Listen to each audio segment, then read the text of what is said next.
All right, so today we're going to break down a pretty provocative lecture by Professor Jang Shokin. He dives deep into some of the most difficult and controversial questions that still surround September 11th.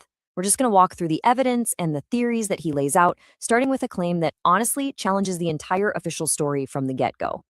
So, Professor Jiang kicks things off with this one single, really powerful statement. His point is that from a purely engineering and historical perspective, what we were told happened on 9/11 had never happened before. And this idea, this historical anomaly, is really the foundation for everything that follows. Okay, so let's start right where the lecture does, with the anomalies, the specific things from that day that, according to Professor Zhang, just don't quite add up. So here are the core inconsistencies the lecture focuses on. First, you've got the collapse itself. The official pancake theory was, as we just heard, completely unprecedented. Then there's the whole two planes, three buildings issue. World Trade Center Building 7 came down too, even though it wasn't hit by a plane. The lecture also points out that the steel from the towers, which was crucial evidence, was shipped off to China almost immediately, way before any proper investigation could happen. And then you have these, well, almost unbelievable details, like hijacker passports being found perfectly intact in the rubble. And finally, the lecture questions President Bush's reaction, staying in that classroom after being told the country was under attack. After laying out all those strange events, the lecture asks a question you hear in pretty much every detective story: cui bono? Who benefits? And this brings us to a man the source describes as possibly the luckiest man in the world. And this is where the timing gets, well, really interesting, according to the source. Just 6 weeks before 9/11, a man named Larry Silverstein signed a lease for the entire World Trade Center complex. The lecture presents this as a totally bizarre business move. Why? Because the buildings were riddled with asbestos, and the removal costs were estimated to be more than the buildings were even worth. It looked like a one-way ticket to bankruptcy. And here's the payoff. Literally. After the attacks, Silverstein went to court and successfully argued that because there were two planes, it counted as two separate attacks. And that doubled his insurance payout to over $4.5 billion. Oh, and the lecture throws in another little detail. Silverstein, who is known for being at work every single day, just so happened to have a last-minute doctor's appointment on the morning of September 11th. So a question naturally comes up here. According to the lecture, the money might just be one piece of a much larger puzzle. If this wasn't just a tragic accident, then what was the real endgame? This is where the lecture pivots toward geopolitics and the methods used in the war on terror that followed. All right, let's follow that thread, because this next part of the lecture, well, it goes into some pretty dark and disturbing territory, looking at the psychological programs that were allegedly rolled out after 9/11. So the key concept here is something called learned helplessness. It's a real psychological theory about how you can completely break a person's will. The source claims that the CIA paid two psychologists a staggering $80 million to basically turn this theory into a weapon, a blueprint for what became known as enhanced interrogation. And this is where we see it put into practice.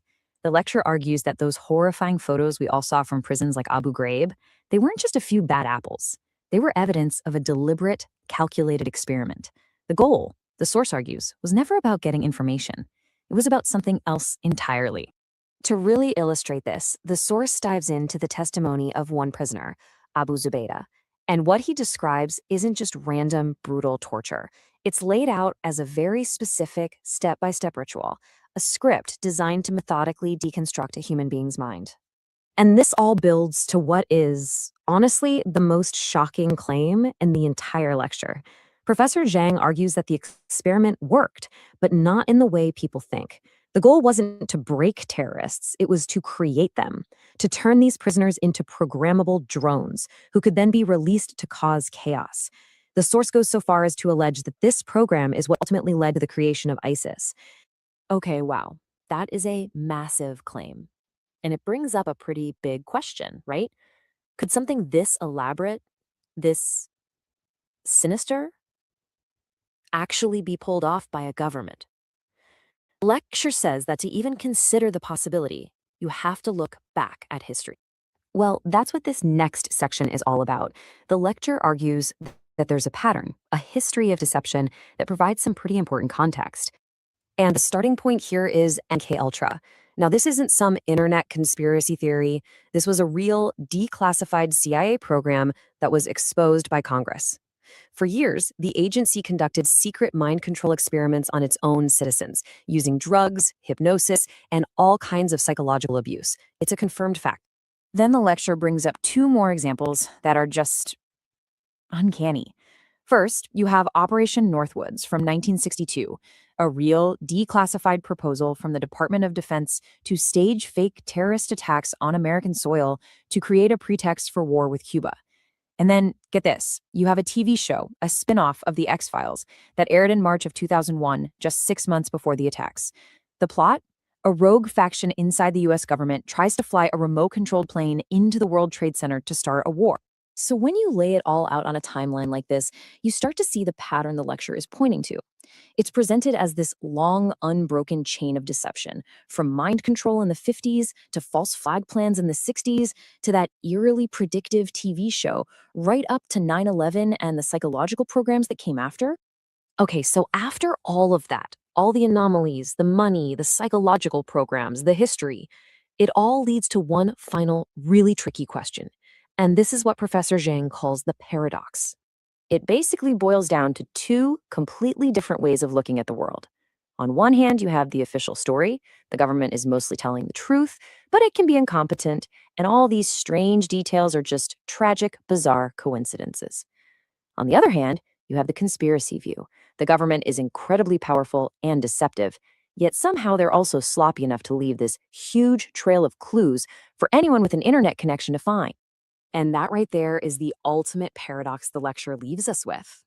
If some super powerful secret group really orchestrated all of this, then why in the world is the evidence so available? Why is it all over the internet? The lecture doesn't give an answer, but it poses one last really chilling thought. What if the clues weren't mistakes? What if you were meant to find them?